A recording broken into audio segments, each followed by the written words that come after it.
Live everywhere. Daily Co's Radio on netrootsradio.com presents David Walton. Kagro in the Morning Show.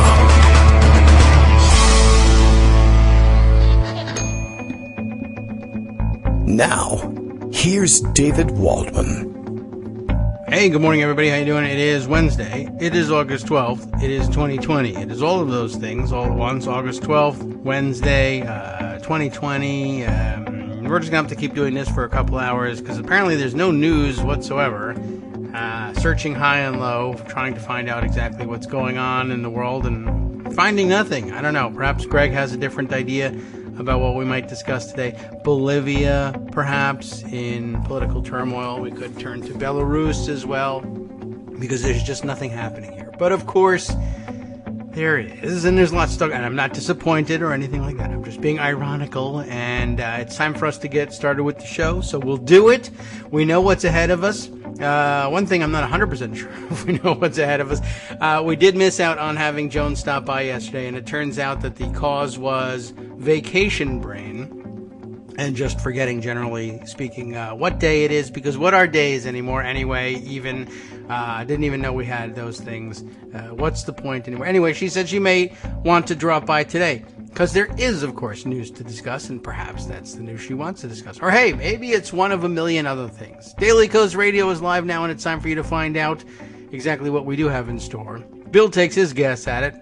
He says, in an unfortunate turn of events, Joe Biden asked Kamala Harris to be Vice President of America just moments before Kagro X, me, David Waldman, planned to ask her to be Vice President of the local Rotary Club. Yes, dagnabbit, it's true. I have to start from scratch all over again. And, well, that's the way you start from scratch. It's all over again. So a little redundant, I suppose. So many things to discuss, of course. The big vice presidential announcement yesterday will gauge people's reactions and happiness and excitedness. I think it makes a great pick. I think it'll motivate a lot of voters to come out to the polls who were motivated to come out just to get rid of Donald Trump, but now give them something else that they can vote for in positive fashion. This is good. A lot of people agree she's going to tear Mike Pence to shreds. I don't see how that debate even goes forward. It even led to speculation, I think baseless at this point, but, you know, we're never sure when something is baseless speculation about Donald Trump, that Mike Pence would find himself ejected from the ticket. You know, maybe not. I don't know that they're necessarily grounded in reality over there in Trump land, so that could mean either way. Yes, sure, we'll recognize nothing, we'll pretend that nothing has changed and go ahead with our plans, or we'll change direction on a dime and panic and do something completely different, because that's just sort of the way we do things over here in Trump land. All right, so lots to catch up on. I'll let Greg do the news roundup when it comes to Kamala Harris, and I guess now we all have to be I guess now is the time, if there were any of us holding out on learning to pronounce the name the way she does, now that time is over, and she's going to be on the news all the time, and there'll be no more excuse for it. I think occasionally, I just fall back into, regular American terrible grating accent speak and mispronounce the vowel sound in the beginning of the name. But I think we'll all get used to it now. The Republicans, I guess, spent the night saying something, blah, blah, blah, about, I guess they decided, it was very odd, that the most, the real lunatics on the right decided that there was ground here for questioning her ethnicity. Because I guess they figured, she's a pick for vice president that goes to that, I guess, is where their minds went to first. Not that she was, actually a qualified person and was currently a United States senator and I don't know, whatever else. I mean, lots of experience, of course, and I did see lots of discussion about her long experience and that maybe she was as others put it, the most experienced vice presidential candidate we had to date. I don't know how to compare that exactly, but of course her experience in statewide office, even before she was a senator in California, California being one of our largest state in terms of population, and serving as attorney general and all of this. But of course, the right, where they don't see color, the instantaneous reaction appeared, at least among the crazier of the bunch, appeared to be, well, she's not really black. I don't know what they thought was really going to come of this. And she's, not really African American in the sense that, is there any point in trying to explain what they're trying to say? Her dad is Jamaican. And her mother, by the way, and this was an important point, her mother is also an immigrant, is Indian. And not only is that a sort of a historic first, for something for us to discuss on the positive side, but there was a lot of mention early on after the announcement that, and I think correct, and a good reminder, don't overlook the mom in all of this and her influence on her upbringing and on her ethnicity. But I don't know, for whatever reason, the Republican lunatic right decided to spend a lot of their energy on somehow questioning the legitimacy or the legitimate blackness of people of Jamaican descent, and that they weren't really, they really held no share in the the American black legacy of slavery, as though people had just sort of said, let's move to the suburbs. Africa's so crowded. How about Jamaica? That was sort of an interesting twist. And then, of course, the craziest of the bunch, Dinesh D'Souza, I guess, decided to spend his time. We're supposed to ignore that, I guess, that he spent his time on anything. Spend his time with this amazing fable. Well, she's not really black because, and we should cancel her, you see, because she has slave owners in her family tree, which, well, I'll just put it this way. Talk to a black person. They'll tell you about how slave owners get in their family trees. We've talked about it on the show here. We'll get back to that subject, I'm sure. But there's much more that's actually interesting, substantive, and important about our vice presidential pick that was announced yesterday. And we'll let Greg Dworkin start the ball rolling on that. Good morning, Greg. How are you? I pick you as my vice host today. Oh, how about well, that? Thank you. I mean, later I'll pick Joan. But let's be real. Right. I'm whiter than white bread, so I'm not exactly going to tell you about the black experience today. That's from not any, your job. Point of authority. But yes, let's not forget the. Of course, Kamala Harris was chosen as vice president, and that's like a big deal. Yes. But let's not miss out on the big story of the day. Big Ten is announcing that they're not playing football. Right.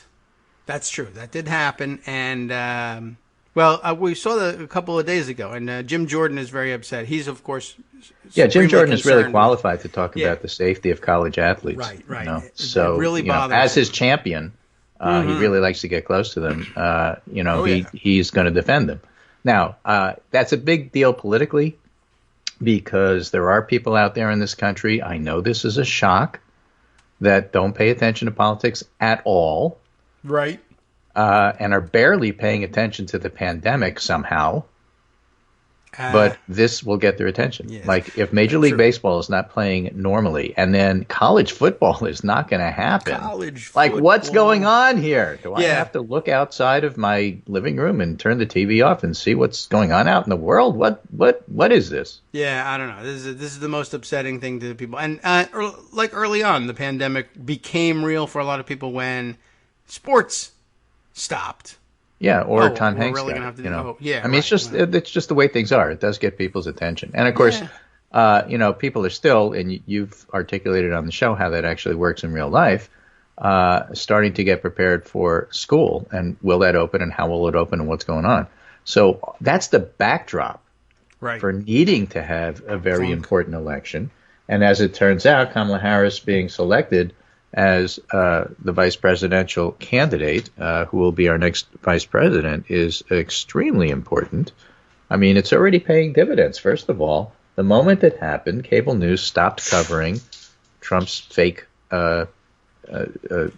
pandemic task force press conferences, which aren't task forces at all. They're simply campaign rallies, and there's no reason for any of that to be followed live. And yesterday they didn't. Thank you, Kamala Harris. That was the first really concrete thing that happened the moment she was selected.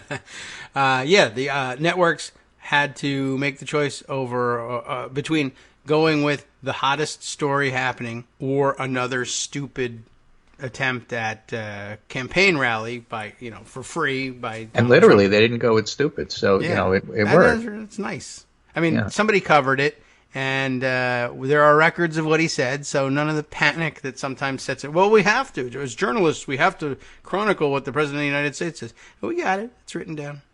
Right, and so everybody gets to learn a little bit who didn't know about Kappa Alpha, a.k.a., founded in 1908, very important black sorority. Colors are pink and green. You'll see a lot of people wearing that. It was founded in 1908, and that means that just like Jews at bar mitzvahs give funds in increments of $18, because the letters add up to Chai, which means life, and so it's a traditional Jewish thing to do. You give 18, 36, 180, that kind of thing. There'll be a lot of $19.08 contributions that'll be interesting. to Kamala Harris, and that's why, or not $190.08 or $1,908, and that's in recognition of her sorority. And so we have a presidential election where people are actually not from Harvard or Yale this time. Yeah, right. Oh, lots of notes, but everyone looking for a new angle. Somebody's from Howard. How this happened? Yeah, right. Hooray! Yeah, it's great. Elevate and educate. Okay, we should do that. Someone write that down. Right. Meanwhile, Trump wants the housewife vote. Yes. Well, he wants housewives. Tweeted this morning: the suburban housewife will be voting for me.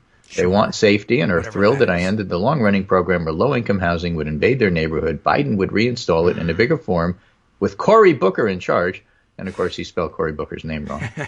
Yes. Welcome it's to Jurassic C-O-R-Y, politics. not C-O-R-E-Y. But my friend Jack Kimball, Representative Jack Kimball, the pseudo-Republican dim-witted congressman on Twitter, it's a parody account, responds to Donald J. Trump and says, there must be hundreds of suburban housewives all over the country. That's terrific news, sir.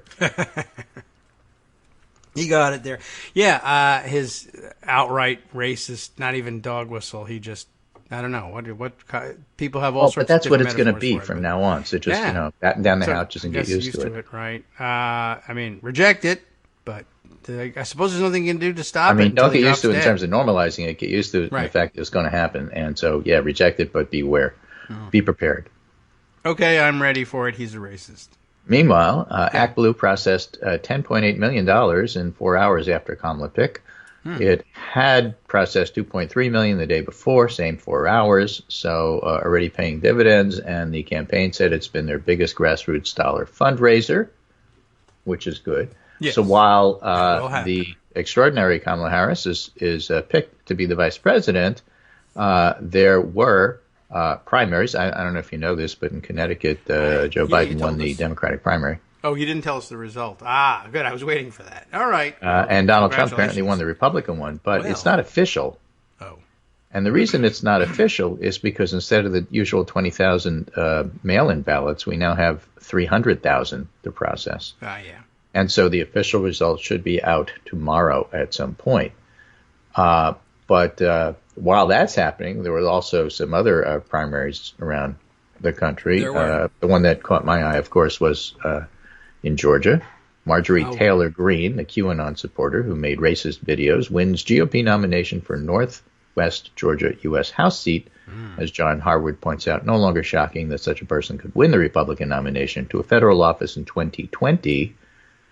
Or, as I said when I tweeted out the news that Marjorie Taylor Greene won her primary, a QAnon complete Looney Tune nutcase. Yes. Was was involved in this because Donald Trump, of course, congratulated her for being strong and everything. Yeah. And so note strong. the QAnon nutcase Looney Tune here, and also Marjorie Taylor Greene.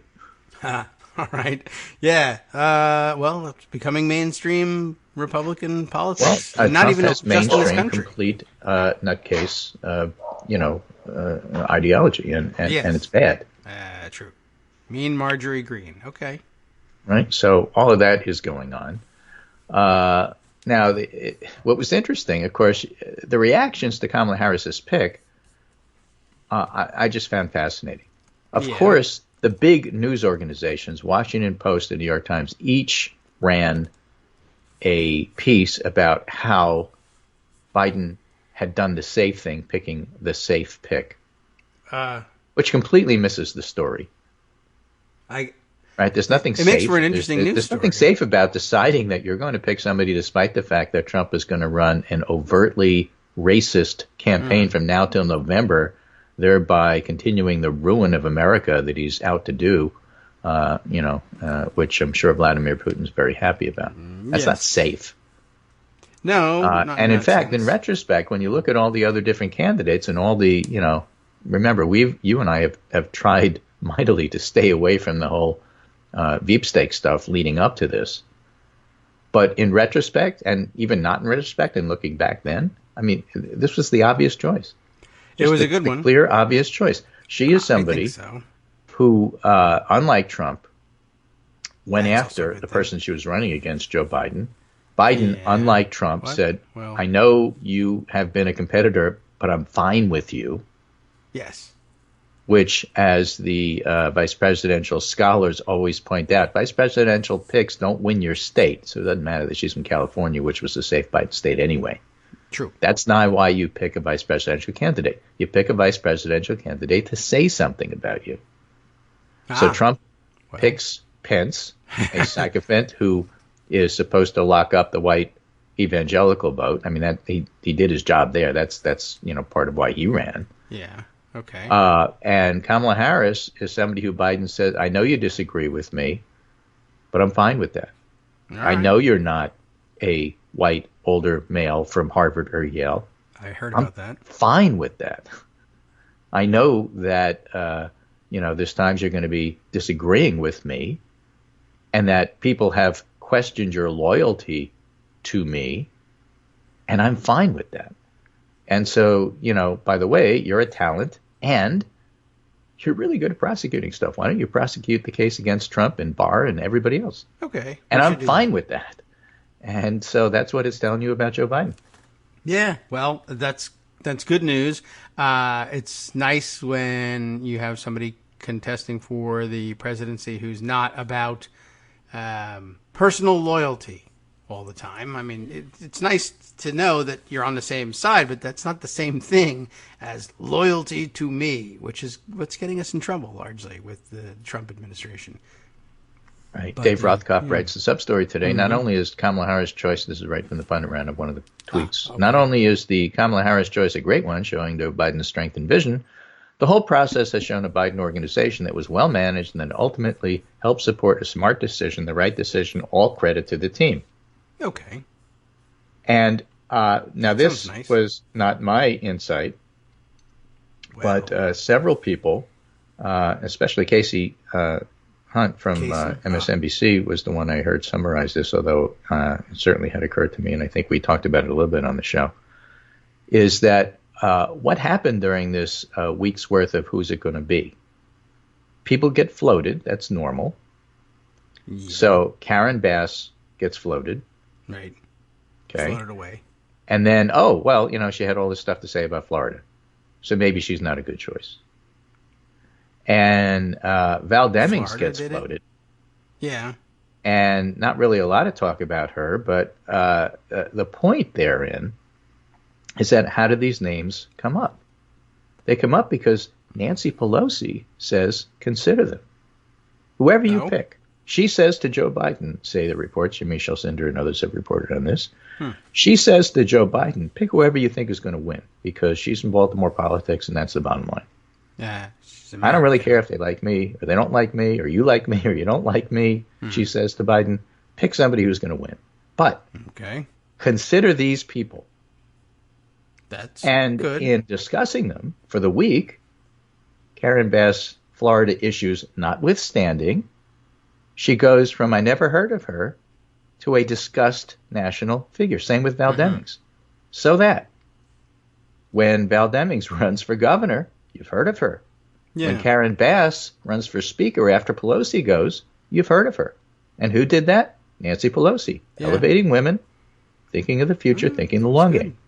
Okay. You may not like her. I may not like her. I happen to like her, but I'm just saying she has a lot of critics on the left side, on the progressive side. Right. But she knows what she is doing. She does. And, I guess the next argument will be, well, she elevates the wrong women. Well, okay. Really? If you think and who are you to pick who the right and wrong women are? Right. No, it's it is something that she's done consciously for a long time. Yes. It's her program. That's what she's there to do. It's one of her many superpowers that goes under-recognized, and that's why I'm bringing it up. It is a good point. Well taken. Or, you have to tell me whether I took it well or not. But I like to think so. Yeah, let me mansplain to you how you should. Yeah, right. I know. There's always a trap to fall into. But, she's done a terrific job in that. Speaking of primaries, I thought, in addition to the lunatic who won in where? Green? Georgia. Yeah. Okay, Georgia. Okay, I should have guessed. A lot of attention on Green. Ilhan Omar's primary, too, just because she's the last of the members of the squad, if you really want to continue to refer to them that way. And I guess they're really embracing that now to get through her primary. And for some reason, media covering these primaries has insisted that that they were going to get through by the would they be able to battle through and survive by the skin of their teeth because they were such controversial like figures. Joe Biden. And they need a horse race. We'll get to that next. So, okay, yeah. Oh, good. Well, like next or. No, well, after you finish your point. Oh, okay. Or maybe after the break, I'll just but the media always needs to have a horse race. Yeah. So, oh my gosh, it's going to be really close. Yeah, and it wasn't for any of those who went before. I mean, I know this much. Omar prevailed in her primary. I don't know what the percentages are. I can take a look and peek at it. You can't know on the day after the election because of counting the votes. It's going to take a while. Okay, well, she won, and I mean, what else do you want to know? Right? So it wasn't close because we know she won. Yeah, that's true. That's the real answer. We won't know the exact numbers, but we know this. Everyone projects her as the winner, and they only do that when it's pretty clear. When you win, yeah. So, okay. So well done there for all of them, just because I didn't really care a whole lot necessarily about each of the individual races. I figured they would come out this way, and I didn't oppose their renomination. I just found it extraordinarily irritating how many media outlets insisted that it was going to be so close. Well, there's a couple of things going on. In their districts? First of all, there's the Dems in disarray. You always have to have that. Got it. Yeah, true. Okay. Mm-hmm. Secondly, we have some very prominent conservative commentators. Josh Grashour comes to mind for me right away because he always does this. Okay. But there's many others, and you can go down the line and pick them. A lot of them tend to be the Trump sycophants. Josh Grashour is not. He portrays himself and thinks of himself as a data-driven, neutral guy who just definitely leans Republican, right? Okay, sure. How do you know? Because whenever there is a crime, right? Like somebody goes to a demonstration and something's set on fire. Oh, okay. There's always going to be a tweet about that. Oh, look what's going on in Chicago. Look what's going on in Portland. Obviously, this is going to help the Republicans. This, that, everything else, right? So there's this driven from the right side narrative that Trump's strong on crime, which he's good at it. As a conservative commentator, I happen to feel is always the right move, eventually is going to work somewhere. All right.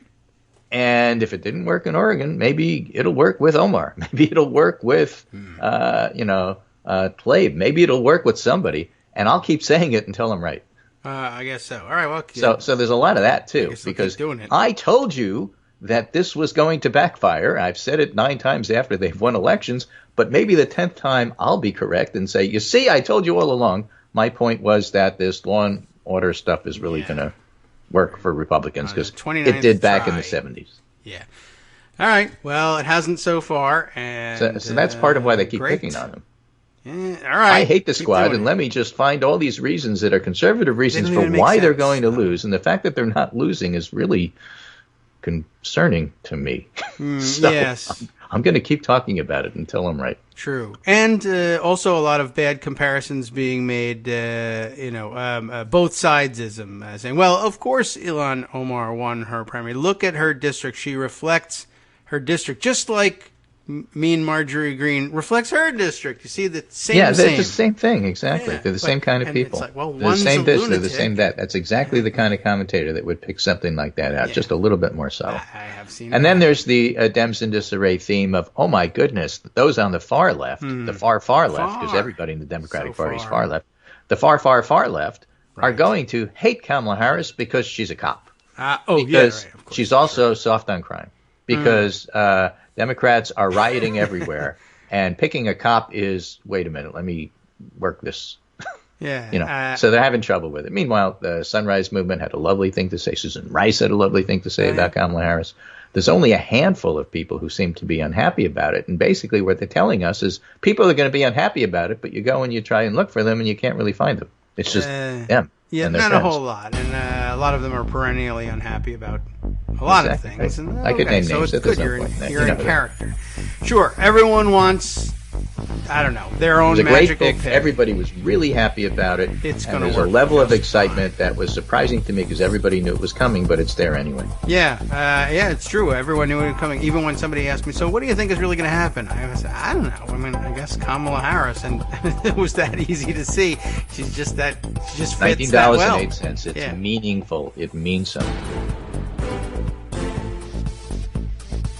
Hi, everybody. It's me, David. Let's change things up from the old fundraising pitch for just a minute and talk instead about how you can be a part of our show. If you've got a smartphone or any other electronic recording device, why not sit down and record a segment for us? Read us an important article and give us your take. Or read one of your own original essays, or even just give us your commentary on something you'd like to share that's important to you. Then send the file to me at kagrox@gmail.com, and I'll try and work it into the show. Short segments, a few minutes in length, that are easiest to fit in. And of course, I can't always guarantee that I'll be able to play everything, but if you've ever shouted at your radio or TV about something you wish was being covered, here's your chance to change that.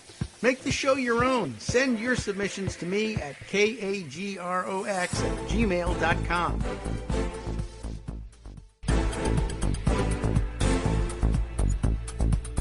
Welcome back now to the Kagro in the Morning Show here on Rich Radio. All right, and let's see, just catching up on things. Yes, okay. And in the background, having a conversation with Greg. This is a nice thing. There you are. He's showing me some nice things, and I am reading them and agreeing that they are nice.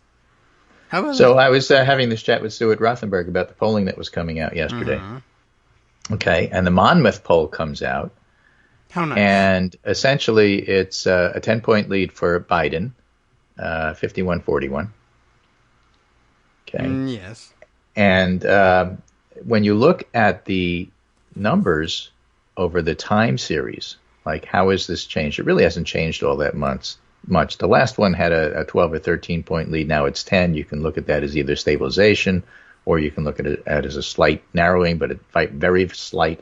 But when you look at Trump's numbers, the slightest over the last 4 polls, it's like 41, 41, 41, and 41. Uh-huh. So I said, here's the Monmouth poll, and Trump is stuck at 41. Yes. And Stu Rothenberg responded and said, Stu Rothenberg is like one of the senior political analysts in the country, he and Charlie Cook. Mm-hmm. Nonpartisan, been around for years and years and years and years, and highly respected. And Stu says, if you exclude the dubious pollsters, that's where Trump has been since the beginning of June. It's a 50-40 race. An incumbent down by 10 with less than 3 months to go? Unheard of, he says.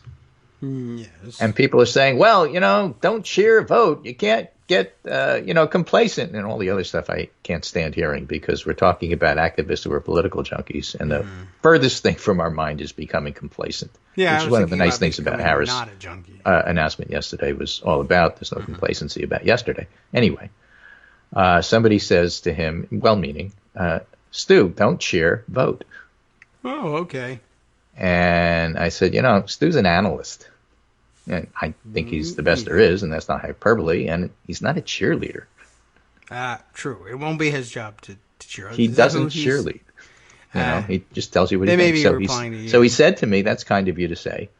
And then he said, as you well know, because you've been ahead of the curve too, speaking to me, everybody's afraid to say the obvious after 2016. But since the advent of survey research, incumbents down by 10 points after the second convention don't win. Yes, that would be a good guess. They just even without don't. The data. Okay, so part of this whole discussion we've been having for months and months and months, if not years, is forget about 2016. Don't tell me, oh, but what about 2016? It's not 2016, right? Everybody is indeed afraid about the obvious about 26 after 2016. Biden's winning. Yes. Okay, and so that is where we are at if the polls as a snapshot show what would happen if the election were held today.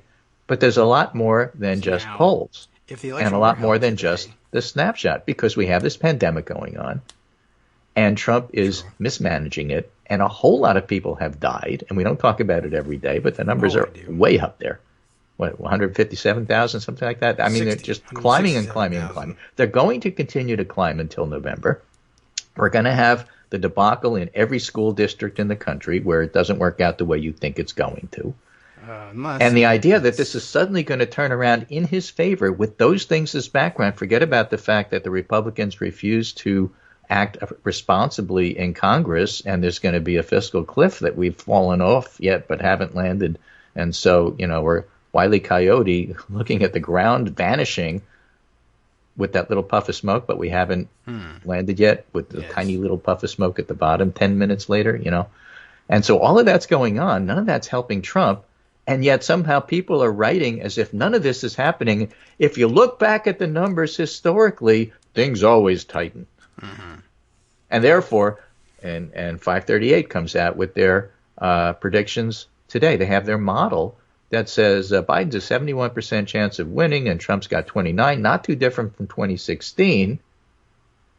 And how could that be when Biden is clearly ahead in the polls way more than Clinton was? Is it clear? Yeah, it's pretty clear. Clearly? Real clear politics. I mean, it's just there, right? Yes. And Nate writes, I'll tell you why. Oh. It's because it's only August. It is if we ran the same model today and said if the election were tomorrow with the same numbers, Biden would be 93-7, just like all the other models show that I'm criticizing. Oh. And the reason that our model is different and says that it's only 71 is because we have so much time left and things can happen. That's all true. But when you look at the trajectory of what things are happening, none of them are good for Trump. And so the idea that historically things tighten, and so we build that into the model because historically things tighten in an ahistorical year when everything else is going on, well, all I can tell you is that this is a typical discussion we have where I bring it up, that it's the difference between the S people and the N people, where the S people with the details say, show me step 1, show me step 2, show me step 9, I'll tell you step 10, I'll tell you 3 days before the election who's favored. Don't skip steps. And the N people are step 1, step 2. Look, we'll get to step 10. It's pretty obvious where we're going. And so the N people are stepping back and saying, hey, I don't have to wait till November 1st to know who's ahead. It's pretty clear what's going on here. The job, yeah. And the S people will say, yes, but things can happen in October. There's always an October surprise. What? A vaccine? Trump's going to say we have a vaccine. The experts are going to say not ready yet. And then nobody trusts it, and nobody will take it. And Trump said, you see, I won. That's your October surprise? Well, we something else we haven't anticipated yet. Okay, what? Well, we don't know because we can't anticipate it. But because of that, we're saying that you have to wait until. Well, that's true. They're not wrong. But as a famous presidential candidate might say, "Come on, man."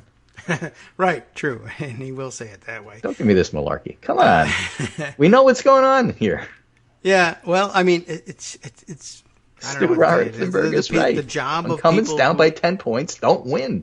Yeah, well, they don't, and of course, this is the state of the race now. But my model says 71. Look, we had this discussion as well the other day because G. Elliott Morris has a model that at one point said 93% chance. Now I think it's 89.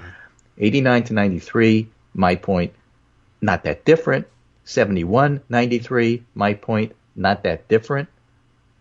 The only difference between the two models is G. Elliott Morris is anticipating what's going to happen, and Nate says, well, it's difficult to do that. You should build in uncertainty and say you don't know. So they're having this nerd discussion about who's got the better model, and the fact is they both say the same thing. Oh. If you adjust Nate's to say that, okay, nothing's going to change, all right, then Biden wins. Yes. Okay, so the difference between the models is one guy says, my answer is Biden wins, but my answer is Biden wins. Biden will win, but I'm not ready to agree with you. But as we get closer to the election, I will. Yeah.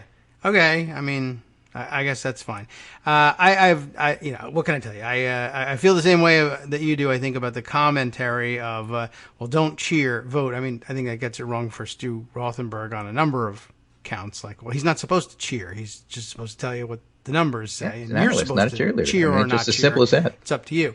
But yeah, the whole thing. Well, don't cheer, vote. Well, here's the thing. They keep saying if the election were held today. Well, if the election were held today, I would vote, and then I might cheer. I might not cheer. I don't know. But don't cheer, vote. Well, I can't vote.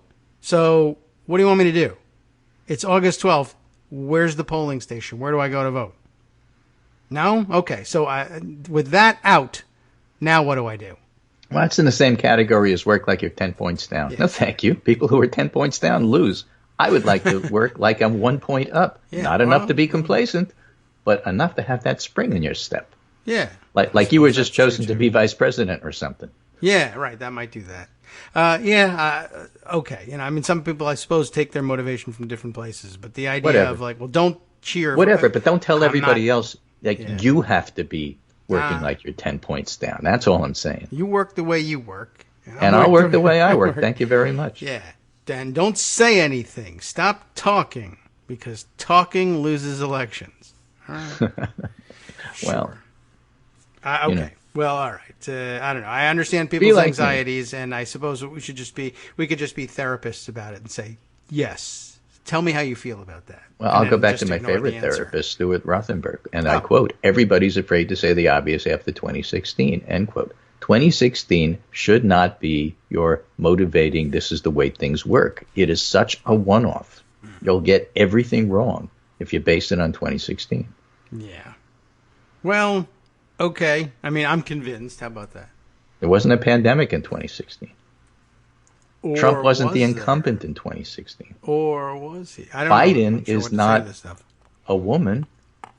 And so the misogyny is going to be directed against Harris, not Biden. It's just not the same. All the stuff that Trump is trying to do in his toolbox to smear people really hasn't worked on Biden up to this point. So now he's going to turn and just lay it all out on Harris. It's going to be vicious. It's going to be horrible to see. I don't think it's going to work all that well. Well, she's pretty talented, and she knows what she's doing. Yeah. Okay, well, I feel safe about that. By the way, other important point I think I saw a lot of people make, just quickly noting what progress it is that a black and Indian, a woman of black and Indian descent is a safe pick for vice president. That was a very interesting point. Well made there too. Well, again, it's a safe pick. Why are you saying that it's a safe pick? I'll tell you why. And this was also a pretty interesting analysis for a change that Joe Scarborough made. Okay. He said, yes, it's okay to surprise the base. They like things like that. A Sarah Palin, right? Them. They like that kind of surprise. Bases like surprises? Yeah, Is that but it? Okay. don't surprise the press. The press likes to think they're so savvy, they know everything is going on before it happens. Yes. And if you pull out something that they didn't see coming, they're going to resent it. And they are going to attack you like you've never seen before. So you have to lay out the predicate first. What do you think of Harris 2 months beforehand? And then let them write their stories about she's up and she's down and all that sort of stuff. And then when Harris is picked, then they can say, well, that was a safe pick because we knew it was coming. Okay. Okay, but if you do it like all of a sudden nobody saw this coming. Yeah. Nobody was really sure that it was going to happen. All of a sudden it's Gretchen Whitmer. What? We weren't prepared for that. That's a terribly risky pick because I didn't see it coming. And that's the kind of story you're going to get from the press from now until November. Well, I don't like to credit Joe Scarborough with anything. So we'll He's say right on that one. He got it from somewhere else and repeated it but correctly. he's right on that one. Yeah, I mean, I think that's a great theory. And I don't know anybody who would reject that outright. I mean, I guess the press would, we're not like that, but a lot of them would probably acknowledge that they are, or find some other way of restating the same point. But you made me look bad, so I'm going to make you look bad. They're the ones, and they were supposed to do the job of, I guess, floating these things and vetting it for everybody. And if you misdirect them, and there have been campaigns that have tried actively to do that, to use misdirection, even if it's not a surprise pick that's coming. Not just that. I mean, if you're the senior political explainer, that's your job. You're Dan Balz in the Washington Post, for example, right, who wrote one of these stories.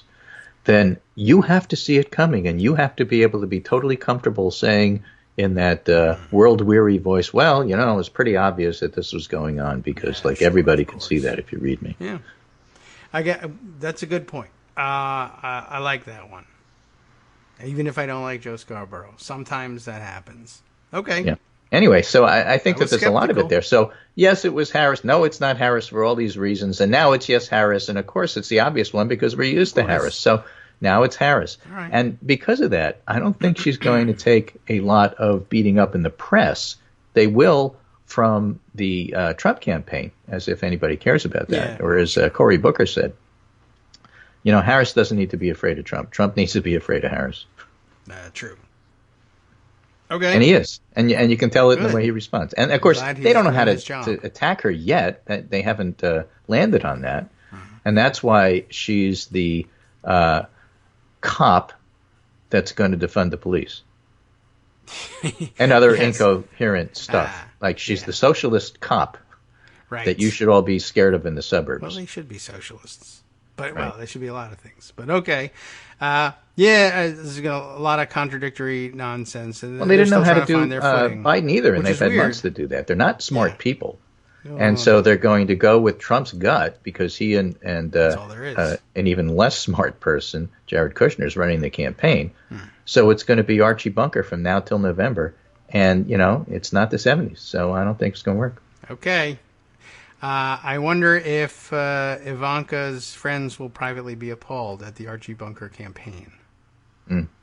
We will find out. Friends say, Jared too, privately appalled, but, you got to do what you got to do, which means steal money. So David Bernstein, who's the older brother of Jonathan Bernstein, the political scientist, David Bernstein is the reporter, the journalist.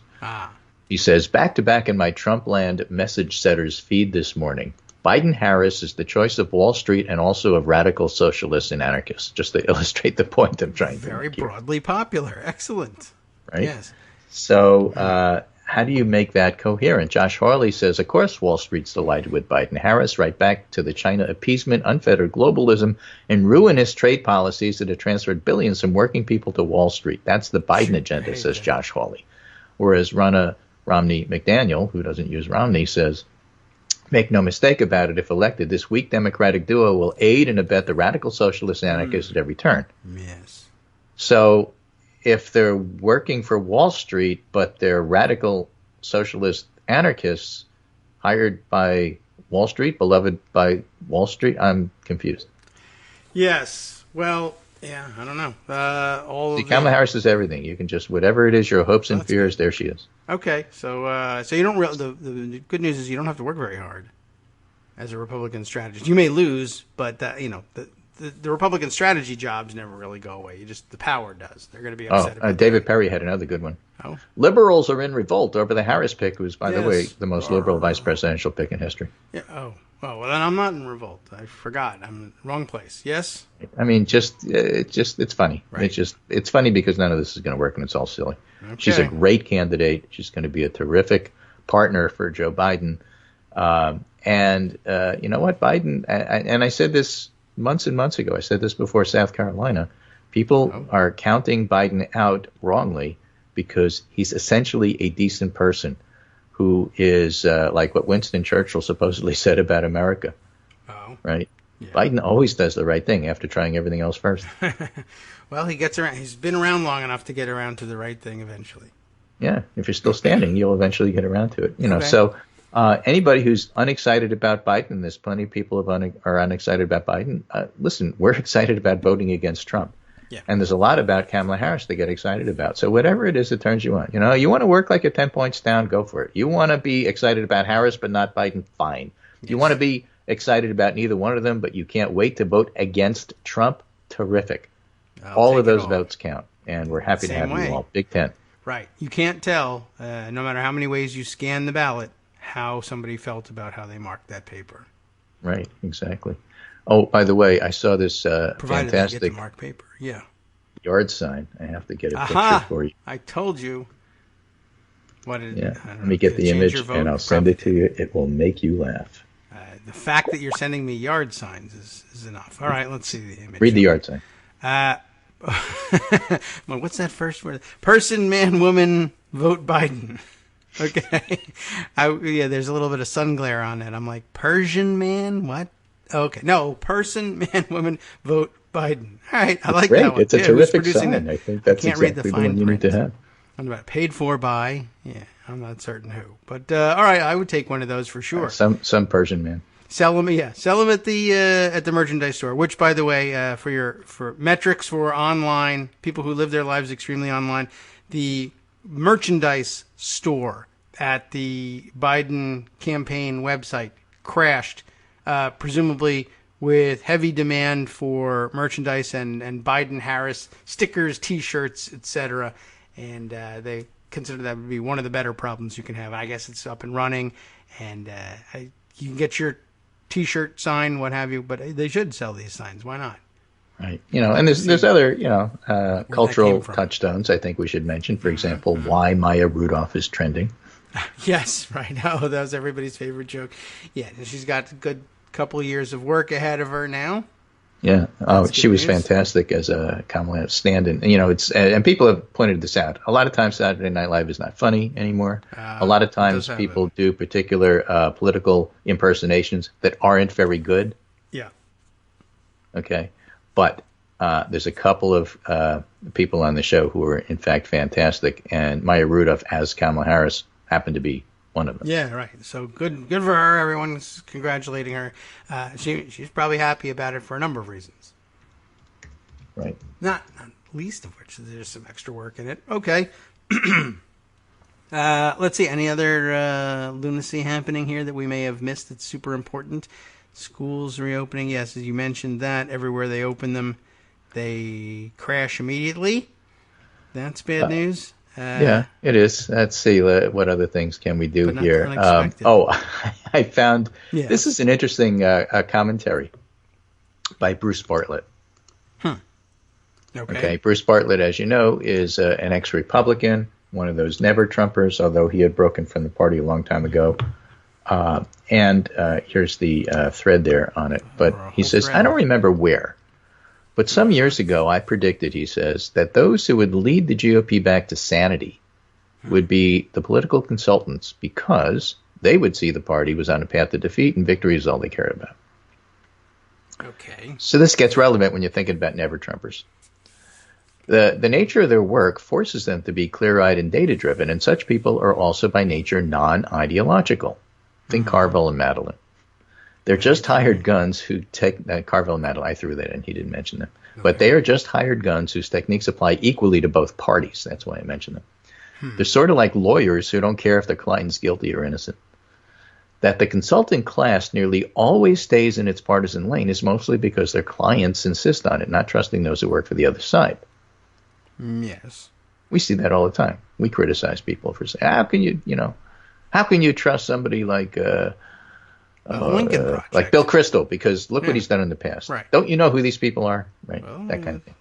Also, it's over true. time, consultants acquire specific knowledge about the nature of each party's constituency that helps them. But at their core, the consultants must be non-ideological to be effective. They can't allow their personal policy preferences to bias them against those policies most likely to win an election in a particular place at a particular time. That would make them bad at their job, which brings me to Stuart Stevens, Okay. who just wrote a book. Yeah. Okay, and then Ross How's it reading? Douthat had things to say. Which brings me to Stuart Stevens, a prominent Republican consultant who's turned against the party he worked for all his adult life. Ross Douthat criticizes him today for not being ideological, for turning against the GOP for non-policy related reasons. And the sub-theme of that, of course, is that a lot of never-Trumpers say you have to vote against all Republicans because they're enablers of Trump. You got to get rid of them if you want to help the party. Mm-hmm. And others are saying, well, vote against Trump, but don't vote against everybody else. That's our party. You'll wipe us out. So that's the argument there that Douthat is weighing in on. For some reason, Bruce Bartlett writes, turning against one's party simply because its leader, its apparatchiks, and its grassroots base are utterly repulsive and disgusting isn't good enough. Okay. Douthat expects a critique of their policy positions and why they're wrong to be the reason for estrangement. And Stevens offers no such critique, and thus Douthat implies his criticism of the GOP superficial or even insincere. Mm-hmm. But that's not Stevens' job, I would add, any more than it's Stewart Rothenberg's job to be a cheerleader. It's not what he does. Right. It's not Stevens' job, and that's the job for policy nerds like me, Bruce Bartlett, which I happily provide in many, many books and articles. So do lots of other nerds at places like the Niskanen Center and columnists like Max Boot, who attack Republican policies from the perspective of an apostate. I suspect much of Stevens' disenchantment with the GOP is policy-related, but more in the sense that it's politically counterproductive than because it's inherently wrong policy-wise. But ultimately, policy must be effective on its own merits if it's to be politically successful. My mentor, Jack Kemp, used to pound that idea into me back in the 70s. If Republican policies were working, Stevens would still be on the Republican team. I know that my own estrangement from the party was originally rooted in policy. And part of the disagreement was I thought many of my former party's policies would ultimately lead to political defeat. Okay. You know, think of, the props back in California that led, people, and particularly Latinos, to leave the Republican Party. Yes. If you have a bad policy, you may win short term, but it's going to kill you long term. So Bartlett writes, I thought the hostility to immigrants was particularly insane, given the long-observed decline in the white population and steady growth of the non-white population. Certainly vote counters like Stevens could see this, and clearly what drives a Republican hostility to immigrants go far beyond policy, because all the reputable economic analysis shows immigrants are a net plus economically. Therefore, the antagonism to immigrants is driven by non-economic factors that are either racist or bordering on racism. I've always noticed that the anti-immigrant crowd never complains about immigrants in Canada or Scandinavia. Only those with brown or yellow skin from Latin America, Asia, and the Middle East, and that's because they're fundamentally driven by racism. This is true. So if one's disgusted by the motives of these behind a policy that clearly is a driving political force for those in the GOP, is this a policy disagreement or something else? I don't think it matters, and that's why Douthat's criticism of Stevens is hollow. As a right-of-center columnist who was hired precisely because he is right-of-center, I think Douthat feels obliged to be critical of never-Trumpers like Stevens and the Lincoln Project, but he can't defend Trump or the Republican Party's indefensible policies, so he criticizes those who criticize, and it's ultimately pedantic, nitpicking the critics to maintain nominal allegiance to the party and movement one was hired to represent without being 100% intellectually dishonest. And he's a smart guy, so I think that's what he's doing. The problem is it's totally unsatisfactory to Republican loyalists. It's like a lawyer who insists on arguing about errors in police procedure when the client believes his innocence should be sufficient to win the case. Other columnists, like the right-wing imbeciles who write for the Washington Post, and I can name names there, but I won't mention Hugh Hewitt or, any of those guys. For the Washington Post, care nothing about intellectual honesty or consistency. They clearly see their job as defending Trump no matter how idiotic or contradictory his actions, even at the cost of thousands of innocent lives. And such people are like the pre-World War II communists following the party line when Stalin said they were for peace, and then they switched overnight when they said they were for war. Party loyalty was an end in itself, no matter how absurd it looked to those outside the party, and that's why I think Trumpism will long outlive Trump's imminent defeat. Trumpists would rather control the Republican Party, even at the cost of electoral defeat, than admit any of their ideas were wrong, even if their ideas are only wrong in the sense that they no longer garner enough public support to elect candidates or enact their preferred policies in Congress. Look at that nutcase Marjorie Greene running in Georgia, for example. I threw that in. An elected official, he says, who tries to push the envelope, even if it's essential just to get elected, will find themselves outside the party's corridors of influence. Look what happened to Jeff Flake. Yes. Eventually, enough defeats will empower the consultants like Stevens, who may be able to impress upon some future Republican presidential nominee that modification of the Trump policy and political approach must be adopted or defeat is certain. They may trickle down and lead to political revival. History suggests that the GOP will have to lose 4 presidential elections in a row, as it did from 32 to 48, before the forces of moderation, revisionism, and pragmatism can defeat the advocates of mindless consistency. As a matter of fact, that's where the article ends. But I'm not even sure that the forces of moderation, revisionism, and pragmatism are what won. When you're looking at 32 to 48, that's a long enough stretch so that half your core died off. True, also, right, yeah. They weren't convinced. They died. Right, and were replaced by people brought up saying, in when a are we different going to win way. again? Exactly right. And so maybe it does take that long, but not for the reasons that Bruce Bartlett suggests. Could be, right. We don't have enough data to know for sure. We'll have to keep them out of power. Let's do the experiment. Let's go through a period of 4 presidential losses in a row for the GOP. Why not? And let's put it together and see how it works. Yeah. Well, this whole thing actually reminded me of something I saw tweeted around yesterday. Martha McSally making comments in opposition to and in support of her race, saying, you got to elect me because if you send too many Democrats to the Senate, they're going to make D.C. and Puerto Rico a state, and then we'll never win majority in the Senate again. And people were saying, interesting that you don't put your finger on why that might be. And why wouldn't they vote for you? Welcome back now to the Kagro in the Morning Show here on Netroots Radio. Just to get, I guess, the whole quote out on the record, Martha McSally saying that if you don't return her to the Senate to oppose the statehood for D.C. and Puerto Rico, that she says they're going to make D.C. and Puerto Rico a state, they'll make them 2 states, and get 4 new, as she puts it, because she's a Republican, Democrat senators. We'd never get the Senate back again, which is not a bad thing. I mean, if you ask me, but for her, it's a terrible thing. We'd never get the Senate back again. And look, this is just the implications of this seat, the implications of this vote.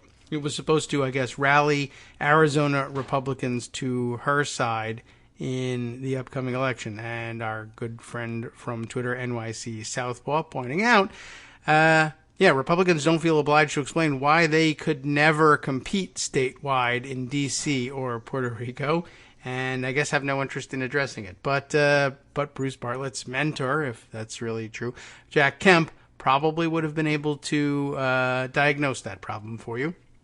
I don't know whether he could really cure it, whether he himself would be able to make it work for him, or certainly probably almost impossible for him to transfer that knowledge, even if it was real and workable, to other Republicans. But there you have it. I don't know. That came to mind for me in the middle of Greg's reading of that very interesting thread.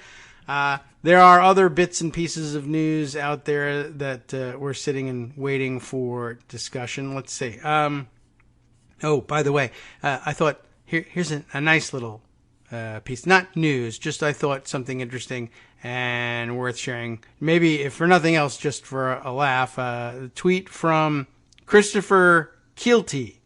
I don't know if you know him. I don't. He was new to my feed. Author, artist, and nonprofit pro. Almost 20 years of raising money for progressive causes, to tell you where it is he's coming from. And he throws out this idea, which draws on something I've heard before, but for a different reason. But I thought this was fun, and lots of earnest disagreement in the comments. But just take it how it's offered. He says, "I have a plan to save the post office," and we're all interested in that. And it goes like this, essentially. He's instructing younger people to do this thing. He says, "Call your grandparents and ask if they got the card you sent. But importantly, do not actually send a card. But when they say, 'No, I didn't get that card,' you sound very sad and say, 'Oh, that's too bad. I heard that Trump was really underfunding that post office.'" That must be what's going on here. It's an interesting idea, and you don't want to pull the wool over your grandparents' eyes, but you see where he's going with this. You want to see how fast Congress and the White House are bombarded with calls to fix the post office? Let them deal with a nation full of old people who think they've missed some mail. Actually, important mail, although really, honestly, if they're old enough, they get angry even if they think they missed junk mail, believe it or not. But anyway, this is especially important if your grandparents are Republican voters and or live in a red state. Parents, your script is, "Hi, Mom and Dad, did you get the drawings I mailed you from the kids? No? Well, hopefully they arrive soon." You get the idea here. He says, "I realize that the flaw in this plan is that I'm asking you to make a phone call." Just in case you didn't know how to do that, if you're young enough, there is an app, young people, that will allow you to speak voice to voice with other humans. You'll need to request the 10-digit code assigned to them. Probably, though, your parents know their code and they can share it with you. And then he gets input from somebody else and says, "I can't believe I didn't think of this." Get the grandparents involved, of course. Grandparents, this is where I've heard it before. Grandparents can, as they say, ring their families. This is probably is this a British person saying this? Ring their families and ask if they received the check or cash that they sent. And in fact, they spell check the funny British or maybe even Canadian way. I'm going to click on this person. Do they identify themselves and where they're from? No. So big waste of time, but probably. Anyway, they spell check funny and they say ring them. That's where I've heard things before, not in this context, but in one of the more brilliant ploys to get your college kids to call you once in a while if you're the parents and you can't get them to pick up the phone and call you or communicate with you. Send a note to the email or what have you. Call and leave a message, whatever works for your kids, and say, "Hey, did you get the check I sent you?" But don't send the check. They will for sure follow up with the, "No, I didn't. When did you send that?" Aha, got you on the phone or even got you on text. Now I want to ask you some real questions. Anyway, so a good idea repurposed here. And he concludes, "For those of you horrified that I would suggest deceiving your parents or grandparents, I'm very sorry for suggesting a noble lie. Feel free to send them an actual card. Odds are they won't get it anyway." So I thought that was pretty cute. Might even actually work. Then, of course, earnest Twitter comes out and says, "Well, maybe it'll backfire and they'll say we need to privatize it because the post office doesn't work." And I guess if they're really Fox News devotees, they might in fact come to think of it that way. But then look, the persuasion job is up to you. Take it on or don't. Anyway, I thought that was an interesting thought, just one I thought I'd share with you. Other interesting things that don't quite rise to the level of the news and yet happened in the news, and that's the way they came to my attention. I happened to see yesterday, I guess Trump, in addition to having his stupid fake task force press conference that he likes to turn into campaign rallies, he also spent some time calling into Sean Hannity's show. Not that I would have watched it. I'm just watching other people observe that he did call into Hannity's show. And I guess Andrew Feinberg, who is, covering the White House, the Hill, 2020, etc. Seen in the Independent, Newsweek, etc. So he has what I guess purports to be a computer-generated transcript of Trump's phone call last night with Hannity, which is pretty clearly flawed. It doesn't necessarily capitalize everything and punctuate just right, and sometimes misses words and gets the wrong word. You can't tell whether he's saying the wrong word or the computer hears the wrong word, Trump's speaking style. But that's what makes it so funny to read it in computerized form.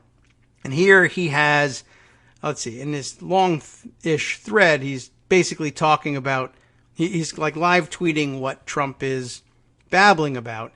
But the transcript is really funny. Let's see. There's Trump says that Joe Biden wants socialized medicine, that wind energy, quote, causes a tremendous amount of environmental problems. He goes on to lie, as he says here, from site to home values going way down. If you see a windmill and you hear a windmill, remember, he thinks windmill noise causes cancer. Your home is worth half or less than half. It kills all the birds. They don't want petroleum. They don't want Second Amendment. They don't want religion. They don't want anything. It's disgraceful, real Donald Trump says, without any evidence. So he goes on and babbles. But here is the actual readout, at least of part of his comments on, he's asked, I guess, about in the wake of Kamala Harris's selection as Biden's vice president, he's asked, I guess, or feels free to give an opinion about Joe Biden and race. And what follows is this transcript. Well, first of all, what you said about Russia, the New York Times, is fake reporting, and it's a fake newspaper as far as I'm concerned. And Washington Post, likewise, I always try to figure out which is worse.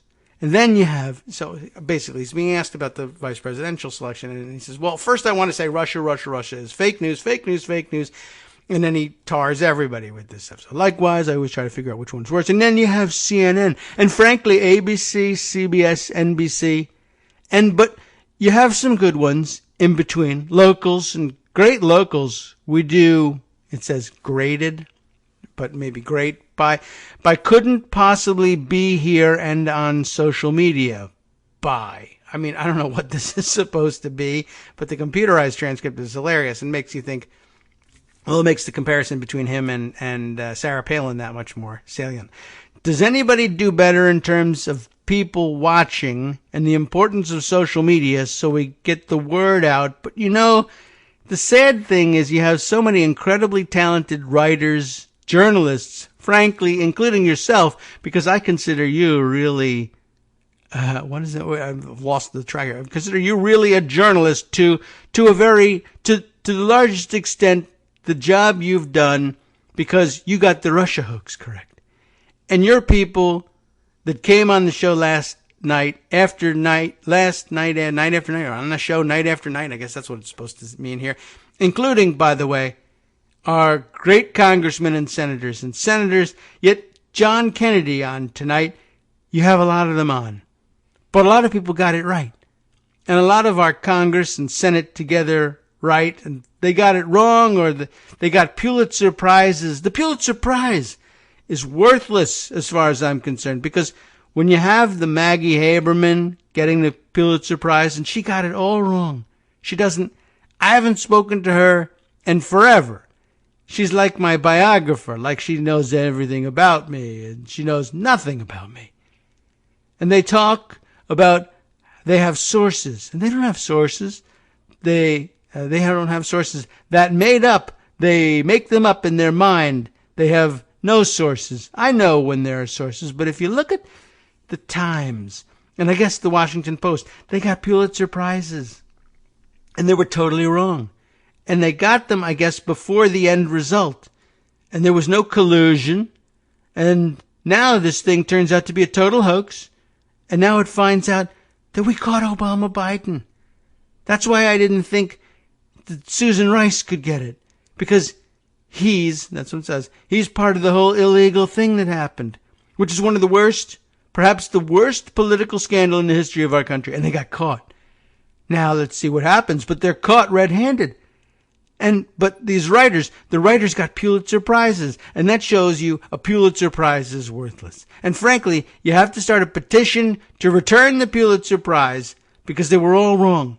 They were wrong on this one, and the whole subject of Russia was made up, fabricated. It was a crime that was committed, and You look at Hillary Clinton, where she paid for the fake dossier, and now the dossier is proven to be totally fake. It's a disgrace what happened. To no other president should have to go through it. That is Donald Trump's answer on what do you think of the Kamala Harris pick and Joe Biden's views on race. There you go. The man's afflicted by brainworms. That's all there is to it. And the transcript makes it the most obvious. Let's see. There's also, he goes on to describe that Trump is now ranting on his phone call, about his phone call with President Zelensky from Ukraine, which I guess he wanted to say is perfect again. Then moves on to claiming that vote by mail is fraud because ballots are being sent to dogs. And then another quick computer transcript of his mail-in voting rant. And then this whole thing with his mail-in ballot. That's a rigged election waiting to happen. It's rigged, and everyone knows it. It's worked for him last time, right? Because you can send out 60 million mail-in ballots to everybody, and who knows who's getting them. The mailmen are going to get them, and people are going to just grab batches of them. And you can talk about China and Russia. They'll be grabbing plenty of them. It's a disaster. It's a rigged election waiting to happen. And it's just common sense. You wouldn't even have to know anything about politics or elections. It's common sense. And then absentee ballots are okay, where you send in for a ballot.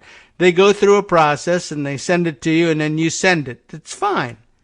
But these mail-in ballots where they're just sending millions of them all over the country, I guess he's under the impression, that mail-in voting is that they just take a bunch of blank ballots and just throw them out there. And whoever wants to collect them and take as many of them as they want and mark them however they want can send them in, and they don't have to have any names attached to them, and they don't have to have any proof attached to them, and they just count them, even though the process is just the same as absentee voting. He keeps doing this. I mean, Jonathan Swan illustrated this with Axios's interview with him, but they didn't sit and harp on it like he did with some other very important subjects. Just because, I don't know, there's no time to go over every subject with him in great detail, but he seems to be under the impression that there's no process for getting a ballot by, I guess what you would have to call non-absentee mail-in ballots. That they just mail ballots and you take as many as you want and you send them in, even though the process is exactly the same. He also thinks that all of the ballot request forms that have been sent out are in fact ballots. I don't know whether he really believes it, but he's been instructed to say that all of the mail-in ballot request forms that have been sent, and I have received some from the, I guess allegedly, from the Virginia authorities here, one for all of the each of the 3 registered voters in our household got a mail-in ballot request form. And I haven't examined it to see what it looks like. I guess I should do that and be curious about it. Although my inclination in my area would be to vote in person, unless, of course, the pandemic is raging 10 times worse in November than it is now, which is a possibility. But my polling place is rarely very crowded on actual election day. The biggest crowd and the longest wait I've ever had to vote, and I'm lucky this way, and obviously there are people who have to face this every single election, but it's very rarely the case for me. The biggest wait I ever had was to cast a vote for president at what was then, and I guess we're changing the program here now in Virginia, what was then the in-person absentee balloting place, which served as our sort of early voting. But if you're going to be absent from the state on election day, you could, or absent from your voting precinct anyway, you could cast an in-person absentee ballot so long as you explained why you were going to be out. And I think we've discussed it before. But that was the longest line I ever waited in. But that was because, multiple precincts all report to the same place, even though you have several days to do it. And I think I probably waited to nearly the last minute to actually take care of things. But if you vote in person here in my lovely suburban district, you rarely wait in line for anything there. If you go early in the morning, when all the other people go to avoid crowds by going early in the morning, or go early before work because they don't want to deal with our polls close at 7, which is a little early for people who work late, and so you run into some waits there, but really otherwise no. So I probably won't be doing the mail-in ballot thing, and I think a lot of people are probably reconsidering things because they want to make sure their votes get counted and don't fall into this category that Trump will automatically attempt to disqualify simply because they came through the mail. But anyway, we lost the track of our own thoughts here while we were supposed to be reading about the inability of Donald Trump to track his thoughts. But you know what? I think you get the idea, basically. We read you that first snippet. The second one, the third one, all just as dumb. But just for your reading pleasure, there's the one on his mail-in voting rant.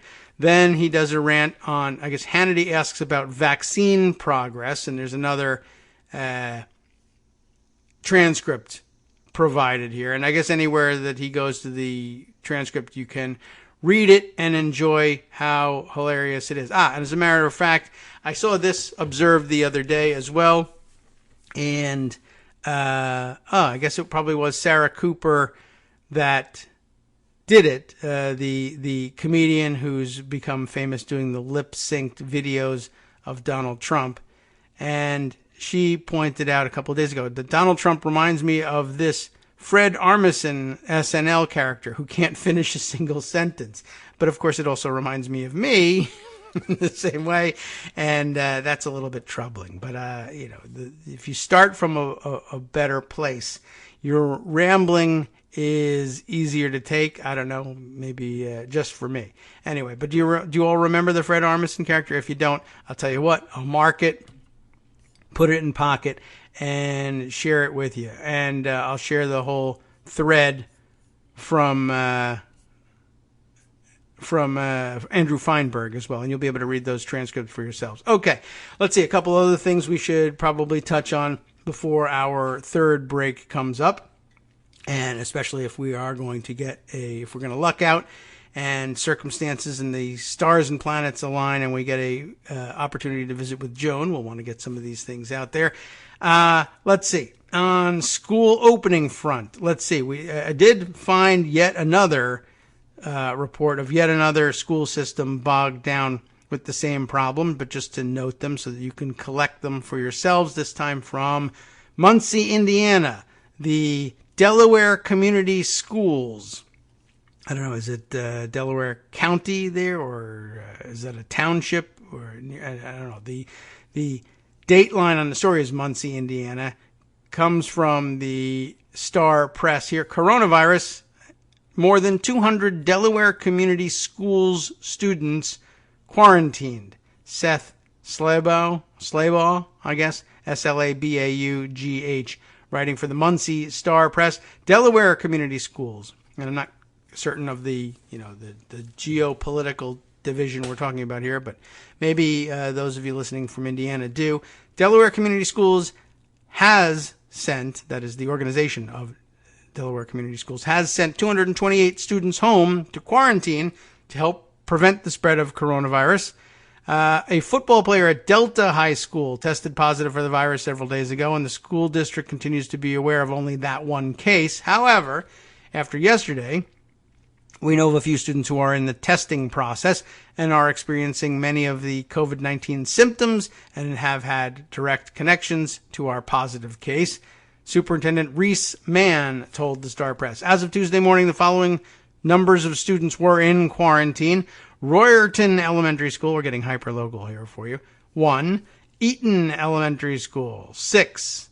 Albany Elementary School, 0. You probably should have left them out of the count. Delta Middle School, 68. Delta High School, 153. Enrollment at Delcom, Delaware Community Schools, is around 2,600. Obviously, making an attempt to contact trace the entire football team was not only problematic, but without specific seating charts and cameras to monitor, the administration and coaches felt it safest to begin the process of quarantining to minimize potential exposures of greater magnitudes, Mann said in an email. So Well done in terms of response, maybe not so well done in terms of creating the problem in the first place. But yes, again, this is coming up.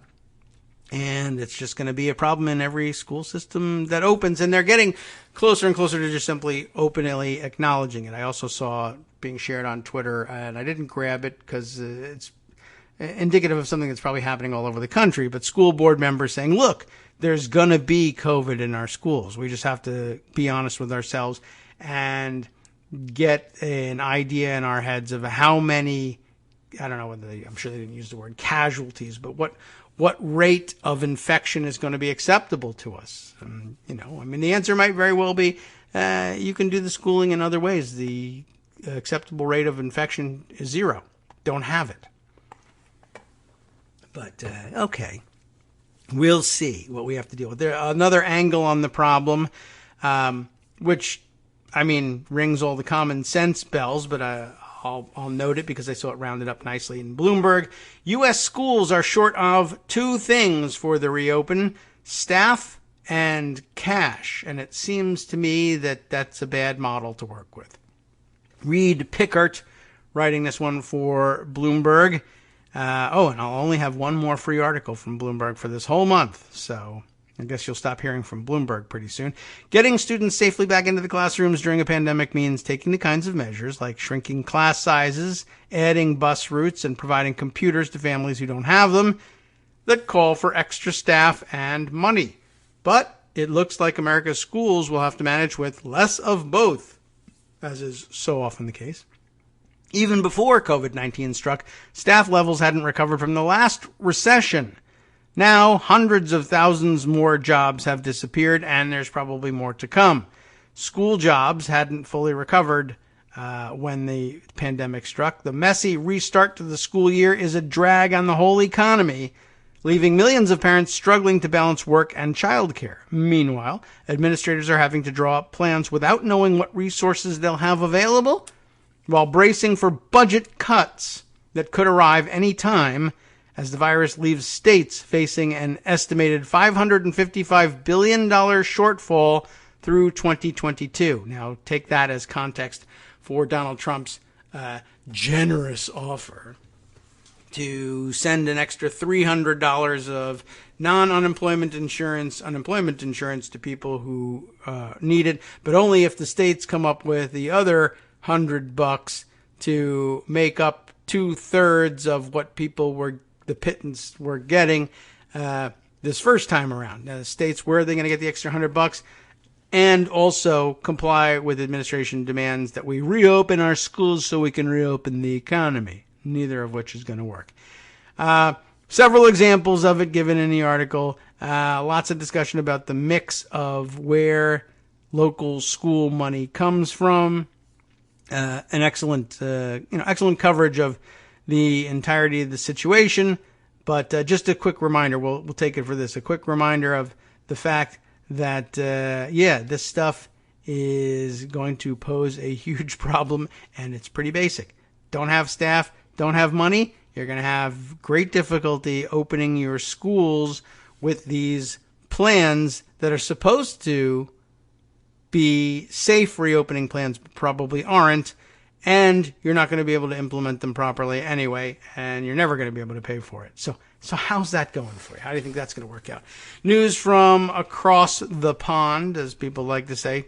I guess it's official for the UK. This was considered breaking news at the BBC. UK in recession for the first time in 11 years.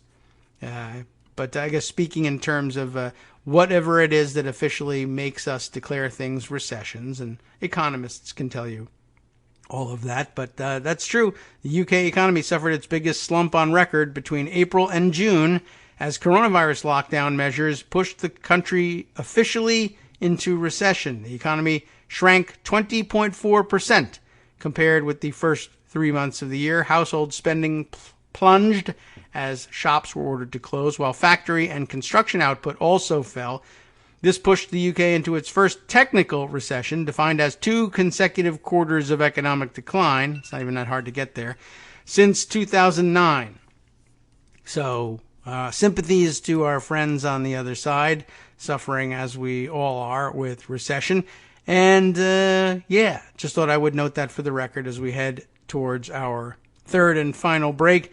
I guess we can also throw in this one. Trump, I love this headline, Trump has nearly eliminated intelligence briefings from his schedule entirely. That sounds good and safe for our national security. To no one's surprise, of course. That turns out to be true and documented by S.V. Date, writing for Yahoo News.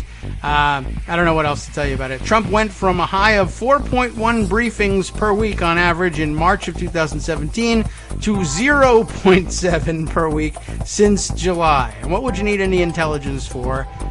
He's clear. That's something he's not going to be able to make any use of. You know that. We'll be right back. Hi, it's me, David Waldman, your host for Kagro in the Morning, and I've learned that I either need to update these announcements more often or stop saying that the announcements are brand new. What's not new is that this message, too, is a call for your support in keeping the Kagro in the Morning show on the air. My thanks go out to all of you who do support the show through your donations. The stats say that Kagro in the Morning fans download our program about 2,000 times each weekday, but our donors make up only about 8% of our daily listeners. Patreon.com, Patreon.com, makes it simple to make easy, secure, recurring monthly contributions to support our show. Patreon.com/KagroX gets you straight to our donation page. If we're helping keep you sane during the Trump era, consider what that's worth. $1 a day? 50 cents? One thin dime? We do about 20 shows a month, so pick a number, do the math, and head to Patreon.com/KagroX to let us know. Thanks again, everyone, for all your support.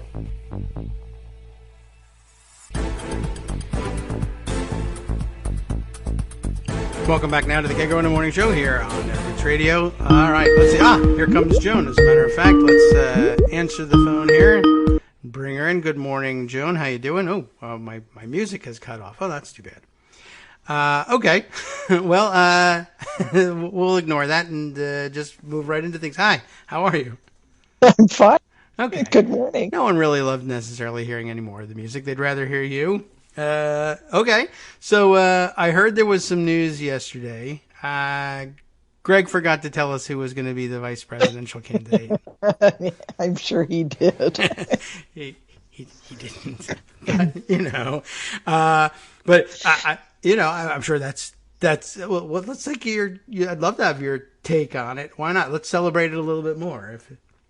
I'm thrilled. I'm sure. I like celebrating this one. Yeah, we may as well. Harris is. I watched the PBS NewsHour last night to see their package on her. Okay. And it reminded me how much I love seeing her on Judiciary Committee, grilling first Sessions, Jeff Sessions, and then Brett Kavanaugh. And it was a joy to watch those snippets again. And to look forward to the vice presidential debate. Yeah, that's going to be really something. I mean, it has people speculating about Pence being replaced. It's that bad of a mismatch. Is that bad of a mismatch? Fine by me. You can just see... what's her name? Nikki Haley jumping up and down in the background. Me. I can do it. Yeah, that would be about the most cynical thing I've ever seen, of course, from Republicans. But which would make it completely normal. Right, absolutely believable that they would do something like that. And that's par for the course for Trump. I mean, he definitely, his mind absolutely, to the extent it works at all, works exactly that way. And he keeps admitting it, right? Central casting. So right. All right. Sure. I would not be surprised at all. No, I guess I wouldn't. I mean, Mike Pence really, honestly, he adds nothing to any situation ever. Greg was just mentioning, his job was to lock down the evangelical community, and he's done that. They've painted themselves into a corner. There's nowhere for them to go. So who knows whether they need Pence anymore. They got the judges that they wanted, even though the judges that they got didn't necessarily vote the way they wanted in the end. They keep having He problem. does. They're with Trump anyway. He didn't need Pence that badly to get them. Yeah, and I don't know that he wouldn't even have been my first pick. And if you told me I had to secure evangelicals, Mike Pence never comes to mind for anything. So No. if you're just like, if you need like a blank key to cut, right? I need a Republican blank key. Mike Pence. A racist, anti-abortion, misogynistic blank key. Yes, well, that comes in the package. Right? that goes without saying for right, Republicans. Exactly. But just like physically, just looking at him, you're just like, that is exactly. That's like a computer-generated animation. Yeah, right. Exactly. The better term for it, the one that Trump uses, central casting. Whereas I just say, a CGI, stock photo that you just, a deep fake that you put together with artificial intelligence. And what is it? I need a Republican. Here's one. Plop. There it is. Yeah. Well, anyway, not supposed to be talking So about that him. would be fun. Yeah. Provided Nikki Haley doesn't Right. get plopped into the position. Right. Or anybody else for that matter. It isn't. Ivanka. Yeah, right. Why not? Sure, just throw her in there. She'll need severance pay from her governmental job, apparently. I discovered that that was one of the more astonishing things that no one has ever talked about. It's the least important thing ever, but I learned yesterday that she actually, I don't know whether she demanded it or did they just hand it to her. I don't know the way the Trump organization works, but she took a severance package from the Trump organization when her father won the election and she moved to the White House. Just a most amazing thing, because she was also declaring, how many millions of dollars she also took out of the Trump organization for other things. But really, to leave your family business to get a severance package from that, I guess just any excuse to transfer millions of dollars to one another. Yeah. But that was the cheesiest Well, and thing they I ever made heard it all up with all of the golf rentals to the Secret Service. Yes. Golf cart rentals. Right. So it wasn't like they were worried about taking cash out of the organization, even though that should the be a other huge concern thing for them. that I hope out of this, yes. Kamala. Yeah, we're getting Remember used to that it's comma and la. Kamala. Anyway, Kamala, the prosecutor, is an exciting prospect for me if they're serious about making sure that this never happens again, that we don't get this level of corruption in the White House ever again, and these people get prosecuted. Yeah, that's what I want her in charge of. That's what I want this vice president to do. I'd love to see it happen. Lots of reason to believe that, we just don't see that very often. And Biden's been, he's been non-committal about it, but I mean, that's the way I would run for president too, probably. Although, I might say, to hell with it. I'm going to be talking about how we're going to hang this guy. But then I'd lose, and that would be bad. You don't want that. We don't need him to campaign on it. We need him to do it starting in January. Right. And there will be some hiding the ball here. He's been, I think the comments on the record that he's made is, it would be pretty unusual for a country like ours to be prosecuting a former president. But that's not the same thing as saying it's absolutely unheard of and we'll never do it. That would be, and it would be pretty unusual. Trump's a pretty unusual guy. So I guess you could take it for what it's worth. But, it would be nice to see the case being pressed. And Kamala Harris has been pretty clear, both as a candidate and then afterwards, about the way she views the Trump administration, criminal in nature. And so it's nice to see that done. It wouldn't necessarily really be it wouldn't ordinarily be the vice president's job to do that prosecuting, obviously. No, it wouldn't, but the vice president doesn't, really have that much of a job. Right. She can coordinate it. She doesn't have to do the actual prosecution. Exactly. She just gets to coordinate. If Mike Pence can, quote unquote, coordinate coronavirus response, right. She can coordinate this. She would actually be qualified to do that as well. That will be fun. I saw Republicans complaining. I guess they thought it was a real hit against her, that she was really disrespectful to Brett Kavanaugh, which of course for Democrats is like, awesome. I disrespect Brett Kavanaugh. She's so much like me. We share that together. We're not. We share that together. Everybody who watched that, right. The digs he got in on Klobuchar, and just he was disrespectful to the entire process. Yeah.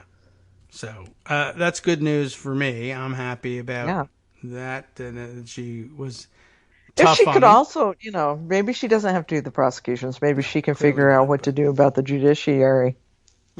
Maybe she can be the one for figuring out how we're going to fix the Supreme Court. Hey, maybe both. I don't think that would be difficult for her. So, yeah, but I like the idea that there will be someone on the team that's in the right position to be able to, have the president's ear and say, I know it's unusual. I know it's uncomfortable.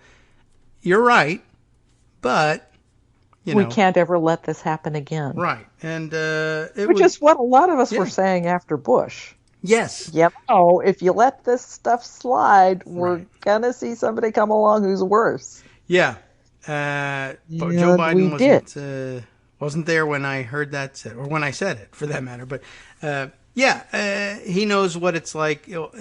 And he also knows he knows what it's like to be vice president. I think it'll be very interesting to see what kind of authority he gives her and what weight he assigns to the work that she does, having been vice president. I assume that, I don't know, sometimes people are weird and they say, I know you shouldn't let your vice president influence you.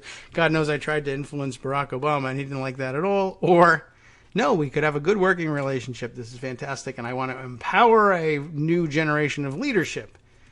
And here's what we haven't talked about a lot, because it's not a comfortable thing to talk about. He's 77 years old. He is. He'll be 78 going into the White House. That's the way it works. That is not young. No. And that has got to be weighing on his mind. I mean, nobody wants to think about their own mortality, but... Right. Yeah, it is... He'd be 82... Yeah. At the beginning of his second term, and chances are he's not particularly thinking right now about that second term. Yeah, probably. I don't know. He's a politician. He probably is. As lifelong as anyone has ever been, yes. Maybe he wants to live and die there. It probably has occurred to him, and it will probably continue to occur to him that he's got to have somebody ready to step in more than perhaps any other president we've had except the current one. Yes, who's absolutely not ready for anything. But no, and here's my other tangent. Okay. Why can't we? Why is the traditional media not saying, okay, man, woman, person, camera, TV, not fit to be in this office, and maybe he should think about resigning? Well, has any major paper called for his resignation? Oh, no, I don't. Well, I'm not certain that that's the case. The answer is no, but this is certainly not in the numbers that we saw. Like, for instance, for Bill Clinton. Yeah. There was all kinds. Every major paper was calling for his resignation. You can't put the country through this. Oh, you can put the country through this. Oh, okay. And you can win the midterm elections and.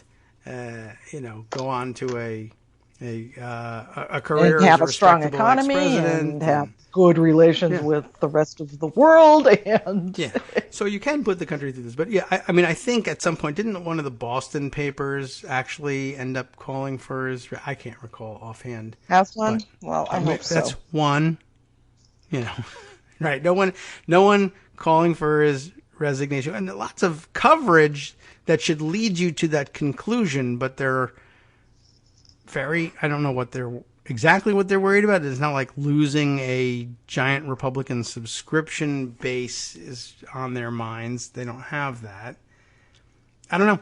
But, it's a part of the normalization trap. It's okay if you're a Republican. I guess so. And I don't know what else, because it makes no sense to me. I can't no other real comprehend of all of the things that have been really, really surreal Yeah. about the last 3.5 years that the traditional media just pretends like this is the way it is normally, and this is... Yeah, I guess, or just like this couldn't really be what he meant. He must really mean something else. And of course, Yeah, that. you know, Yeah. and they're aided and abetted in that by the press operation at the White House, whose job it is to say, God, no, he didn't mean that. No.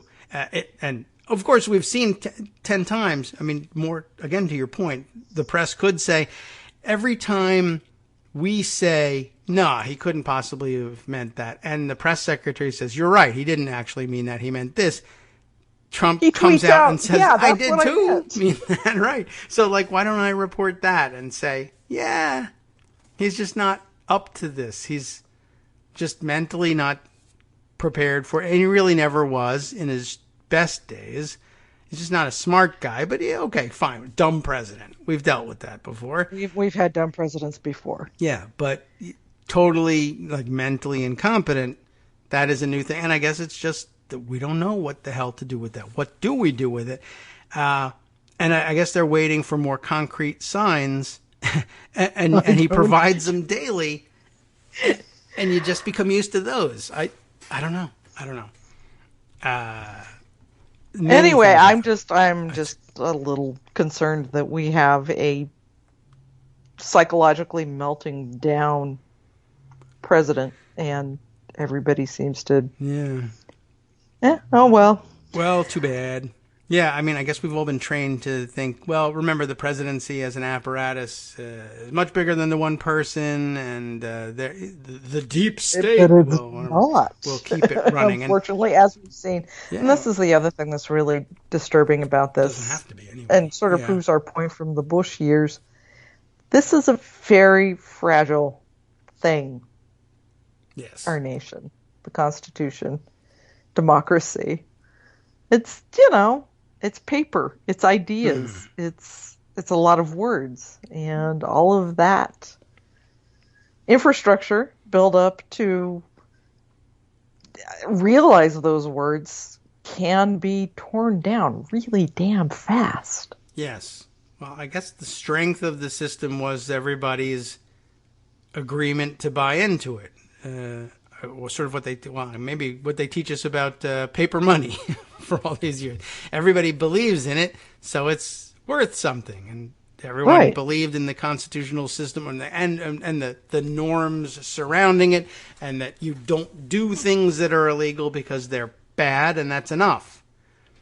And public service is public service. Yeah, right, true. I focus on the greater public good, not my own. Clearly, we anticipated that people would fall short of that mark. The founders certainly did, or they wouldn't have impeachment in the Constitution. Yeah. But even they thought, well, all these other people who are elected in their own right will guard their own power jealously, as opposed to signing up willingly to knuckle under to a dictator.